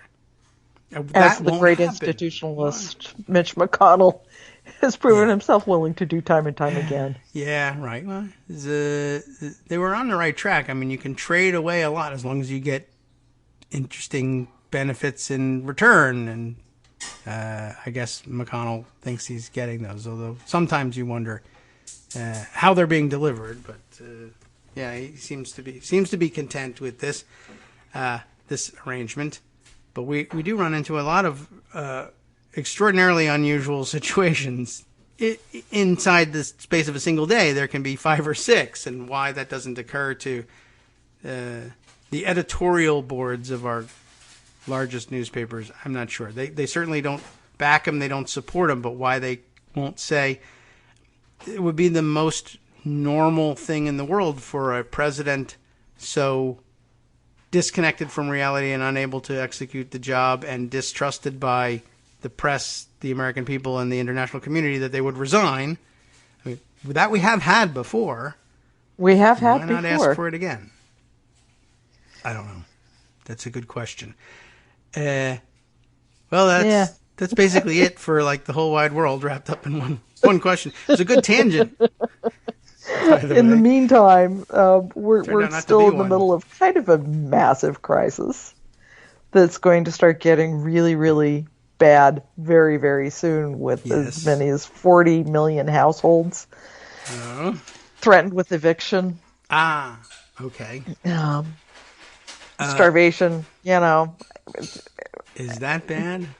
Starvation. Is that bad? Is that bad? I'm not sure. Yeah, see if you can clarify that. So, okay, evictions, food stamps cut as well, and I don't know. We've been focused on, everybody go back to school. But, of course, even if you're not getting COVID in school, I mean, how many years have we've been clear on it for a long time.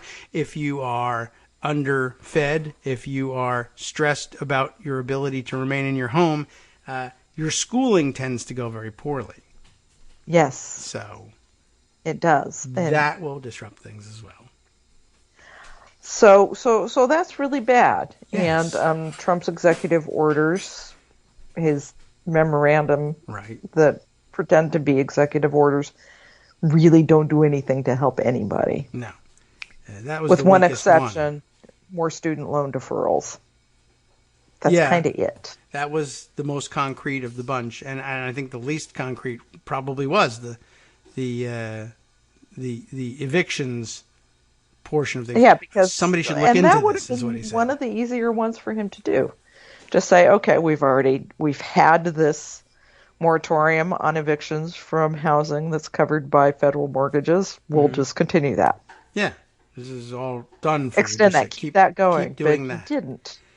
His memorandum says that the Department of Health and Human Services and the CDC have to consider whether or not there should be an eviction moratorium and whether or not they have funding to help with rental assistance. Yeah. And, in the end, they may say it's best for us to simply decide that, yes, that would be great, and nothing changes. But, again, it is something that he could have done or could have made clear, certainly, if the OLC, for whatever reason, says it's best if you leave this to these deputies. He's very fond of leaning on deputies to tell them in no uncertain terms how he hopes they'll come out. Yeah. And it was already in place. They had already done it. All they needed to do was continue it. I mean, is it his But really, landlord it's the instincts? Unemployment insurance problem that's the worst. Yes. Coming up with this, okay, instead of $600 a week, you're going to get $400 a week, and $100 of that's going to come from the states, and the states are like, huh? Yeah. We can't do that. Right.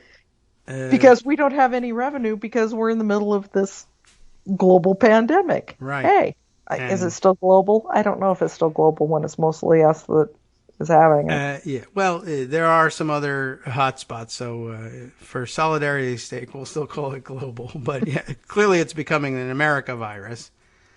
But anyway, states can't afford it. They pushed back immediately, Governor saying, it took us this long to get that $600 thing implemented and get all this huge mass of people that have come to us getting their checks. Yeah. And in fact, in Idaho, it was last month that some people got their first checks from when they applied back in March. Yeah. I mean, it took states a really long time to respond to this for everybody. And it'll take at least 5 weeks for them to figure out how to rejigger for this $400 thing with their $100 bonus, which now... Yeah. The administration is saying they don't have to come up with if they can't. So really, unemployed people will only be getting $300 a week. But not all unemployed people, only those who would qualify for as much as $100 a week under the normal state system. Okay. So if your weekly benefit was less than $100 a week, you're not going to qualify for the additional federal $300. Okay. So the poorest people, the lowest paid people are hurting the worst again. Yeah, all right. Well, we see that happen every time. Cruelty being the point. Cruelty being the point. It's And anyway, Yes. I've been very tangential on this. That is okay. Trying to get all of the It's pretty horrors central. of this thing in. They've only got like 5 weeks worth of funding anyway in the yes, right. FEMA disaster relief funds, the excess funds that they were going to use for this is $44 billion. Yes, and we won't need anything. We won't need any more of that money. Right, it's not like it's wildfire and hurricane season or anything. Yes, or for that matter, we have some freaky things going on in the Midwest as well. The big derecho storm the other day. Yeah, it's kind of ruining the planet and all. Yes, ruining the planet and all. So they don't believe in that. That too is a hoax. There's no. I think what we're saying is that this was a political ploy. Yeah. They had Mark Meadows in the room to wreck everything. Yeah, I thought he was like on vacation in the negotiations with Pelosi and Schumer. Okay. There's been a lot of reporting in the last few days that it was Mark Meadows who tanked everything. Ah, okay. Well, I can believe he could tank everything. I thought I had read that he had like absented himself at some point to take a vacation in the middle of all this, but maybe I misunderstood. Yeah. That's Congress. Yes. At one point, Pelosi, apparently very concerned with all of the leaks that were happening about the negotiations, said, all right, you can't bring your cell phones into the room. Ah, right, yeah. And he had a fit, refused to do that. Said he had a very important call coming. So, they said, well, give your phone to your staffer who will wait outside the door, and when the call comes, come and get you. And he said, no, I'm not going to do that. I wonder what he was doing. I need to have that person here to take notes for me.